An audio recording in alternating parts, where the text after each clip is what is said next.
गोरखपुर नाम का एक गांव हुआ करता था। उस गांव में ज्यादा लोग नहीं रहते थे। उस गांव में एक गर्भवती विधवा औरत रहती थी। उस औरत का नाम कमला था। कमला अपने घर में अकेली रहती थी। उसके पति की सारी जायदाद उसके नाम हो गई थी, पर सभी गांव वाले उस औरत को मनहूस औरत समझा करते थे और सभी उससे नफरत किया करते थे। एक बार कमला राशन की दुकान पर खाने का सामान खरीदने जाती है। भैया जी, जरा 1 किलो दाल चावल देना। अरे हाय हाय हाय हाय हाय हाय! अरे मनहूस औरत, मेरी दुकान में अपशुगन करवाने आ गई क्या? हैं? चल जा यहाँ से। मैं कुछ नहीं देने वाला हूँ तुझे। भाग भाग यहाँ से, चल जा, निकल। भैया जी, ऐसा मत कहिए। मैं गर्भवती हूँ, मुझे खाने की बहुत ज़रूरत है। मुझे खाना दे दीजिए। दुकानदार कमला को वहाँ से धक्के मारकर भगा देता है। तभी कमला रोते रोते उस गांव के किन्नरों के इलाके में आ जाती है। गांव वाले किन्नरों को उसी इलाके में रखा करते थे, क्योंकि वो लोग किन्नरों को पसंद नहीं करते थे और उनके इलाके में रहने से मना करते थे। तो किन्नरों ने उसी गांव में अपना एक इलाका बना लिया था। जब किन्नर लोग देखते हैं कि एक गर्भवती महिला रोते रोते उनके इलाके में आ गई है, तो सारे किन्नर कमला के पास जाकर उसका हाल पूछने लगते हैं। क्या हुआ बहन, तुम्हारी गर्भवती अवस्था में इतनी बुरी हालत कैसे है? तुम रो क्यों रही हो? तुम डरो मत, हम तुम्हें कोई नुकसान नहीं पहुंचाएंगे। तुम शांत होकर सब बताओ कि हुआ क्या है। मैं कमला हूँ। मैं गांव के दूसरे इलाके से आई हूँ। 2 महीने पहले ही मेरे पति की मौत हुई है। मुझे गांव के लोग मनहूस मानते हैं, क्योंकि मैं विधवा हूँ और गर्भवती भी। वहाँ के लोग मुझे खाने के लिए कुछ बेचने के लिए भी तैयार नहीं, जिससे मेरा गुजारा नहीं हो रहा था। कोई बात नहीं कमला, हम तुम्हारा ख्याल रखेंगे। किन्नर लोग कमला को एक खाली घर में रहने के लिए जगह दे देते हैं और उसकी देखभाल भी करते हैं।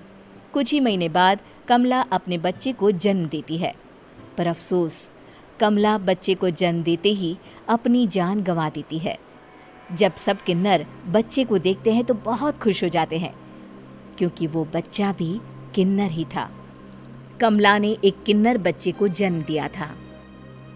अब इस बच्चे की देखभाल कौन करेगा? हम तो इस बच्चे को गांव के दूसरे इलाके में भी नहीं भेज सकते। और तो क्या हुआ, इस बच्चे की माँ नहीं रही तो हम इसे पालेंगे। अब ये हमारे इलाके में रहेगा, हमारे साथ रहेगा।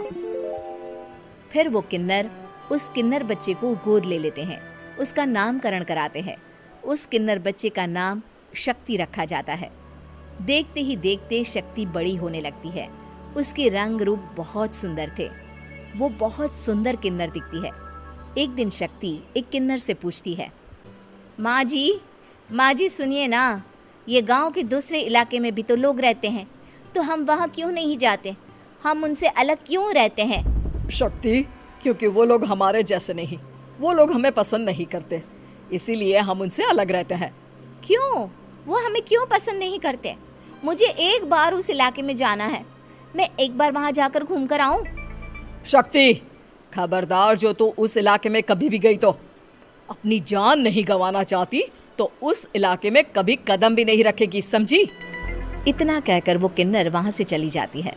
शक्ति उस किन्नर की बात सुनकर बहुत रोती है। माँ जी, ऐसा कैसे कह सकती हैं?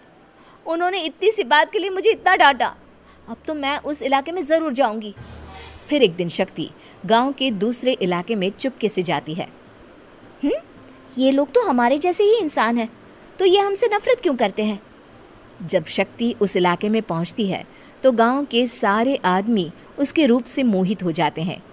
वो लोग ये अंदाज़ा नहीं लगा पाते कि वो किन्नर है। शक्ति की सुंदरता देखकर सारे गांव वाले उसकी तारीफ करने लगते हैं। तभी गांव का चक्कर लगाने गांव के जमींदार का बेटा हर्ष वहां पहुंचता है। हर्ष भी दिखने में बहुत सुंदर होता है। जब हर्ष ने शक्ति को देखा तो वो भी उससे मोहित हो गया, और जब शक्ति की नज़र हर्ष पर पड़ी तो वो हर्ष को देखकर मोहित हो गई। आपको पहले कभी इस गांव में देखा नहीं। इस गांव में आप नए हैं क्या? जी नहीं, वो मैं बस। तभी शक्ति बोलते बोलते रुक जाती है और मन में सोचने लगती है, अगर मैंने इनको बता दिया कि मैं दूसरे इलाके से आई हूँ तो वो समझ जाएंगे कि मैं किन्नर हूँ, इसलिए मुझे इनसे झूठ ही बोलना पड़ेगा। शक्ति हर्ष को कहती है, जी हाँ, मैं इस गांव में नई आई हूँ, यहाँ अकेली रहती हूँ। वैसे आप कौन है? आप भी इसी गांव में रहते हैं? जी हाँ, मैं इस गांव के जमींदार का बेटा हूँ। आपको किसी भी चीज की जरूरत पड़े तो आप मुझे बता देना, मुझे अच्छा लगेगा। ऐसे ही शक्ति और हर्ष एक दूसरे से रोज मिलने लगते। वो दोनों अपने प्यार का इजहार करने एक दूसरे से मिलने जाते हैं। तभी शक्ति का पीछा करते करते एक किन्नर वहां आ जाती है। शक्ति, शक्ति, मैं तुमसे बहुत प्यार करता हूँ। मैं तुमसे शादी करना चाहता हूँ। क्या तुम मुझसे शादी करोगी? हाँ हर्ष, मैं तुमसे शादी करूँगी, पर मैं तुमको अपने बारे में एक सच्चाई बताना चाहती हूँ जो मैंने तुमसे छुपा कर रखी है। तभी उनके बीच में ही वो किन्नर आ जाती है। शक्ति, तेरी हिम्मत कैसे हुई ऐसा करने की? वो किन्नर शक्ति को खींचकर गांव के जमींदार के पास ले जाती है। हर्ष भी वहां शक्ति को बचाने के लिए पहुंच जाता है। जमींदार शक्ति और हर्ष के प्यार के बारे में सुनकर गुस्से में आ जाता है और शक्ति को गांव के बाहर निकालने की सजा देता है। शक्ति ये बात सहन नहीं कर पाती और कुएं में कूदकर अपनी जान दे देती है। जमींदार हर्ष की शादी गांव की एक लड़की से करवा देता है, पर हर्ष इस शादी से खुश नहीं होता। शक्ति अपना बदला लेने के लिए मरने के बाद किन्नर चुड़ैल बन जाती है। अब मैं इन गाँव वालों को नहीं छोड़ूंगी, अब इनसे मैं अपने प्यार का बदला लूंगी। किन्नर चुड़ैल गांव वालों को परेशान करना शुरू कर देती है। एक बार वो रात को गांव के खेतों में पहुंच जाती है और वहां आग लगा देती है। सारी फसल जल के राख हो जाती है। जब एक आदमी रात को उठकर देखता है कि खेत में आग लग गई है तो वो वहां पहुंच जाता है। वो देखता है कि खेतों के बीचों बीच एक किन्नर चुड़ैल खड़ी है और वहां खड़े होकर ताली बजा रही है। गांव वाला किन्नर चुड़ैल को देखकर बेहोश हो जाता है। जब सुबह उस आदमी को होश आता है तो वो सीधा जमींदार के पास जाता है। अरे जमींदार साहब, अरे वो किन्नर चुड़ैल ने मेरी सारी फसल जला दी। अब मैं क्या करूंगा? क्या होगा मेरा? जमींदार चुड़ैल किन्नर का नाम सुनते ही सब कुछ समझ जाता है। अब वो बहुत डर जाता है। उसी रात को जब जमींदार डर के मारे अपने कमरे में सो नहीं पाता, तभी वहां अचानक से किन्नर चुड़ैल आ जाती है। किन्नर चुड़ैल जोर जोर से जमींदार के आगे खड़ी होकर हंसने लगती है और ताली बजाने लगती है। जमींदार उस डरावनी किन्नर चुड़ैल को देखकर बहुत डर जाता है। तूने मेरे साथ बहुत बुरा किया, अब मैं तुझे जान से मार दूंगी। नहीं नहीं नहीं नहीं नहीं, मुझे माफ कर दो, मुझे मत मारो। मैं कभी ऐसा दोबारा नहीं करूंगा। अब तुम जो बोलोगी वही मैं करूंगा। ठीक है, मैं चाहती हूँ कि किन्नर इलाका गांव के इलाके से जुड़े और गांव का कोई भी आदमी किन्नर समाज से द्वेष ना करे, उससे नफरत ना करे, नहीं तो मैं सारे गांव को मार दूंगी।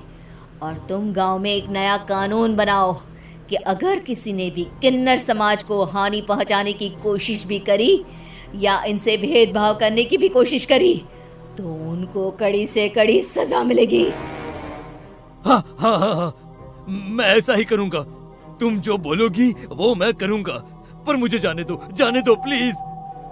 तब वो किन्नर चुड़ैल वहां से चली जाती है। गांव का जमींदार किन्नर चुड़ैल का कहा मानते हुए दोनों इलाकों को एक कर देता है और नया कानून भी लागू कर देता है। तब से वहां किन्नर समाज और बाकी गांव वाले शांतिपूर्वक रहने लगते हैं।